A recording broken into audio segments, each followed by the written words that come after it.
Hey everyone, happy Thursday. It's Miss Nigro here. Today we're going to do fractions and decimals on the number line. So as usual, make sure you have your notebook and a pencil ready. So go grab those right now. All right, so now we're going to take a little bit of some notes. So it says rational numbers. So on the top of your page, write rational numbers. So it says we can graph fractions and decimals on a number line because they are numbers too. So something to remember. Remember, integers are whole numbers and they can be negative or positive. You should already have that in your notebook. So your new piece of vocabulary that you're going to write in your notebook now is a rational number is a number that can be written as a fraction. So take a second and write that down now in your notebook. Okay, so again, a rational number is a number that can be written as a fraction. So any number that is a decimal or a fraction, or that has a decimal or a fraction in it, like mixed numbers, is a rational number. So now, underneath that new vocabulary word that you wrote, you're going to write examples of rational numbers and write down a few of these. So we have a half, we have 2 3/10, 5 1/4, negative 3/4, negative 10 8/10, negative 2/10. So take a second and write down about 2 or 3 of those examples underneath where you wrote your new vocabulary word, rational number. All right. So in your notebook, I want you to draw, before you do that, I want you to write at the top of your page, graph the numbers and their opposites. Then underneath it, I want you to draw a number line just like the one you see on my page. So -1, leave some space, 0, leave some space, +1. So do so now. Take a second, draw this number line. Okay, now we are going to graph positive 3/4. I know that that's positive 3/4 because there's no negative in front of it. So if there's no negative in front of it, we know that there's an invisible positive number in front of each.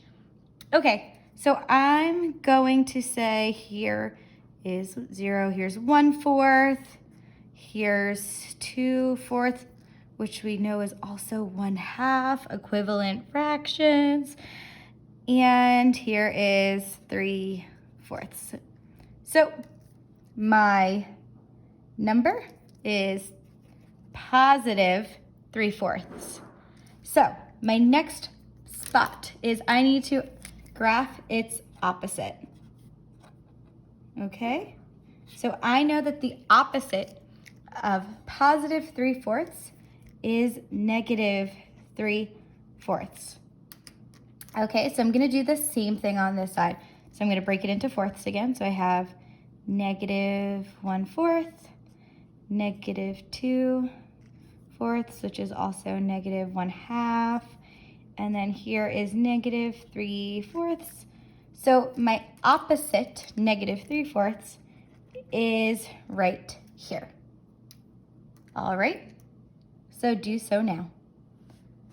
I wrote the numbers on top, the dots on top, so you could just see where I put them. You can also place them here, right? I'm just doing that because it gets a little hard to see, and I wanted to make sure that everyone was sure where those dots were. All right, let's look at our next one. So underneath it, you're going to write negative 1 6, negative 1 6/10, and then you're going to draw your number line just like this. So -2, -1, 0 in the center, 1, and 2. Do so now. All right, so first, by looking at this, I know that -1 6/10 lives somewhere between 1 and 2. Okay, so I can do, I hope I have enough room, 1 1/10, 1 2/10, 1 3/10, 1 4/10, 1 5/10. Oh no, guys, 1 6/10, 1 7/10, 1 8/10, 1, oh boy, I just made it, and 9/10, and then when you add one more, that gives us 10. So I broke this into little tiny tenths. And then I can find my positive 1 6/10, which is right here. So I'm gonna draw a nice big dot on it. Okay, but I am not finished. So I need to also find the opposite. Oh, I'm so sorry. I actually found the opposite first. This is the opposite, positive 1 6/10. I'm really sorry about that. I hope that wasn't too confusing. This is the opposite. I did it backwards. I'm sorry. Now I need to find negative 1 6/10. So I need to go back here again. The same thing. Negative 1 1/10. Negative 1 2/10. Negative 1 3/10.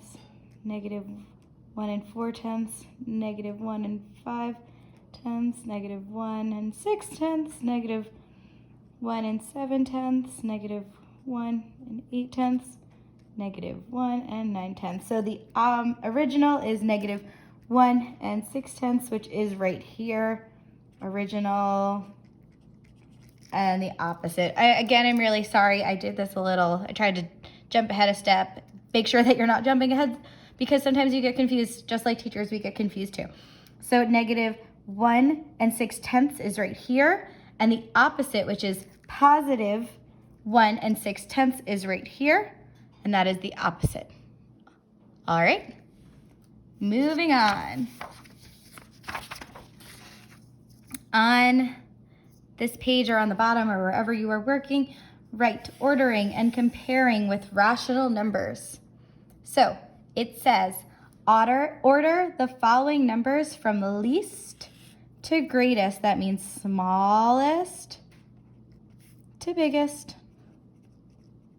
Okay, so here are our numbers. Write these down. We have 0, 1, 1/2, negative 1/2. Or 5/10, we can say. All right, so our first question, it says graph on a number line. So you're gonna do this in your notebooks. So I'm also going to draw mine right here. So here's 0,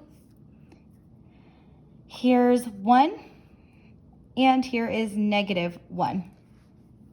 Okay, so now I'm going to keep going. I'm gonna write 0.5, which is also the same as 1/2, and negative 0.5, which is negative 1/2.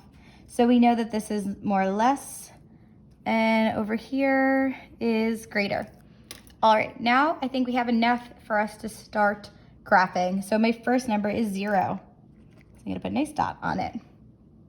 My next number is positive 1. We know that this is positive because there is no negative sign there, so we can assume that it is a positive number. Okay, check, check. My next one is positive 0.5 or positive 1/2. Again, I know it's a positive because there's no negative there, so I can graph that right here. Check it off as I go.